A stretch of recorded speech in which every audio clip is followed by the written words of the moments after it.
Hello, welcome to my channel.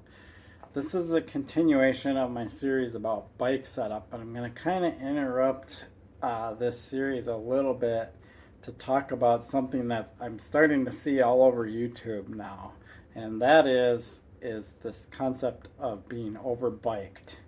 So what is overbiked? Well, I discovered this recently and have made a change.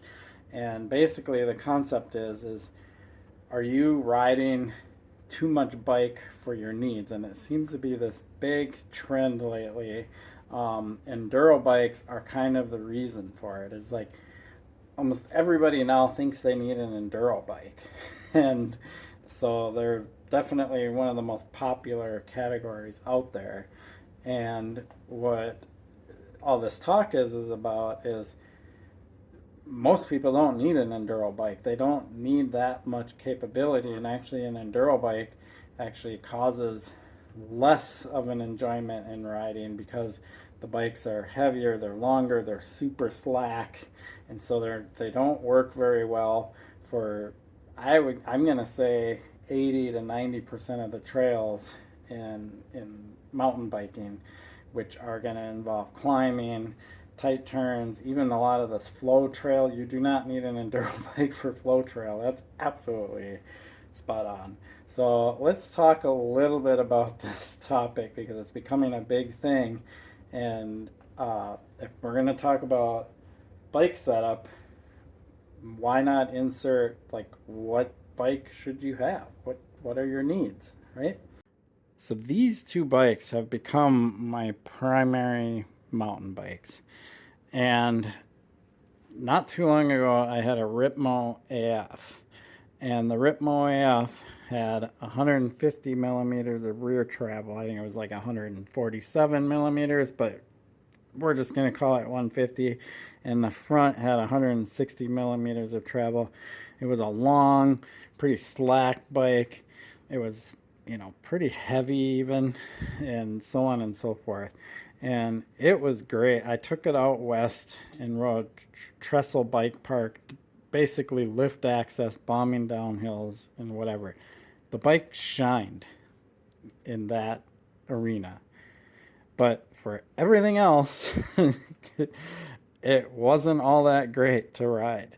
And I did that one trip, and out of the whole time I owned that bike, that was the only time that I was like, yeah, this bike is so awesome. I love it, whatever. So I guess for some people, it's like if you can only own one bike and you might go on this one trip to this extreme place and you want that bike to work there, are you going to make all the rest of your biking, the other 99% of it, more painful and harder because of that one possible scenario where you might need that major of a bike? And for me, I realized, riding up in Cuyuna, riding Tioga, riding the trails around the Minneapolis, St. Paul metro area here in the upper Midwest, I do not put the use of the Ripmo AF into play, even with some of the more extreme stuff in Cuyuna, right? That has been newly developed. There's some bigger drops, things like that. So I ended up downsizing and getting this bike, which is more in the line of a trail bike. And it's actually kind of right in between. Like, that's what I like about the Rustler. It's a 150 fork, 130 rear, and it's a 27.5 instead of a 29er. And I love this bike. And when I'm riding Cuyuna and Flow Trail and most of the trails, even the tighter, twisty single track near my house called Theodore Worth, this bike is awesome. But for the most part, I don't even need full suspension. And that's why I love this bike so much. This is a 140 millimeter fork, which is actually a lot for a hardtail. But for most of the trails I ride, the hardtail does excellent. It does everything I want it to do, and it actually climbs really well because I don't have any loss of power in the rear due to any kind of suspension design, and its simplicity is super nice and it feels really good. Like, I love this bike, and so I tend to ride this equally, if not more, than I do a full suspension bike.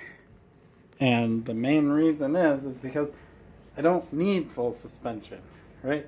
And so there's this common thing, and I believe I'm gonna put some videos in the description that talk about this, and they all kind of talk about the marketing, and they kind of talk about the bike industry, and that we've really been marketed to that we need full suspension and all this stuff. If you ever watch the Hardtail Party channel, he talks a lot about it, and it's like, do you need a full suspension bike? He's out riding in Sedona, Arizona on hardtails, in these kind of more modern hardtails, which have become a lot more aggressive geometry wise, and he does just fine. And he doesn't think you need a full suspension bike. It has more to do with the geometry, the rider skill, all of that stuff. And for many, many years in mountain biking, I've always thought people try to seek the bike to solve a skill problem, and it's like, no, develop your skills, because then you're going to have a much more enjoyable ride and a much better time. So yes, most people are what's called overbiked. They have too much bike for their needs. Most riders that I know of would do absolutely fine on a hardtail with front suspension. And some of you even know I own a Surly low side, which is even a rigid fork and only one gear, single speed, fully rigid bike, and I can do a lot on that bike even. So this idea that you need suspension is kind of a misconception. One of the reasons why a fork at least comes in handy is mostly for if you're going on longer rides. It's more of a fatigue thing. I remember one of the reasons why I used to ride fully rigid bikes all the time for many years, and I finally got a suspension fork mostly because I was doing some of these longer endurance events, and my arms would literally start to just get fatigued and worn out because they're going over bumps all the time and you're having to hold on tighter and stuff. So the fork allows you to relax a little bit more. And maybe the same could be said for rear suspension for some people.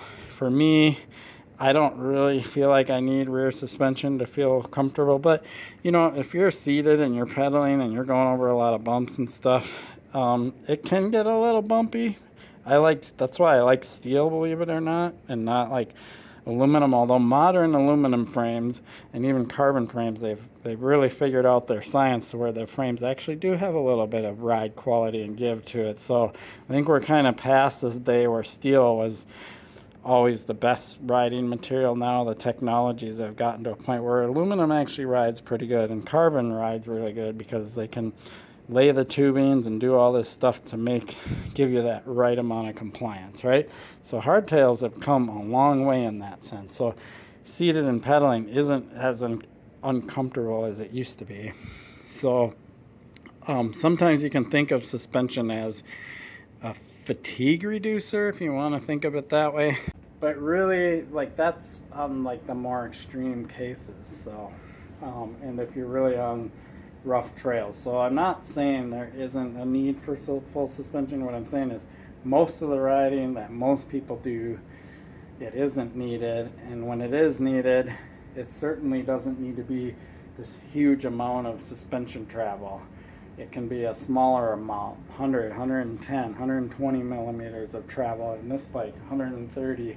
Like, that's really the most anybody really even needs. And even on drops, like, the shocks have gotten so good now that, like, when I do big drops on this bike, it ramps up, compresses, takes out the hard landing, but it doesn't like bottom out and stuff like that. Like, shock technology has come a long way, geometry has come a long way, that you really don't need these big long travel bikes. So I feel like the enduro category is not what everybody should be riding. Most people should be riding in the trail bike category with the modern trail bikes, and maybe even like the, what is it called now? There's the XC category, which those bikes are pretty extreme, low front ends, whatever. Those I don't really think are that great, but now there's a new category. I'm trying to think of what they're called. Oh yeah, I just remembered. They're called downcountry bikes. So downcountry bikes are basically XC bikes that are made to be a little more, they're like they're not quite trail bike category. They're probably what trail bikes used to be referred to as, but everything's changing so quickly. So a downcountry or trail bike is probably what most people need, or a hardtail, and a more modern hardtail that has a bit more aggressive geometry to it. Is plenty good for most riders. So that's all I wanted to talk about, is when you're going out and choosing a bike, don't just go out and look at what pros are riding and think, oh, I need an enduro bike because these people are going down steep rock crazy descents and stuff. Most people are not riding that stuff. Some people are, and they need the enduro bike, but most people I know that out riding bikes, they have an enduro bike and they don't even come close to putting it to use. And then when they get into the tight, twisty sections of trails and things like that, they struggle because the bike doesn't corner tightly as easily, and their line choice is all awkward and all that stuff. So yes, I wanted to bring that up. I'm going to have a few videos in the description that you should probably go watch, with people actually being a little bit more descriptive of why and what bikes really should be for most people. Sweet. I appreciate your support from my channel. Please like and subscribe. Peace.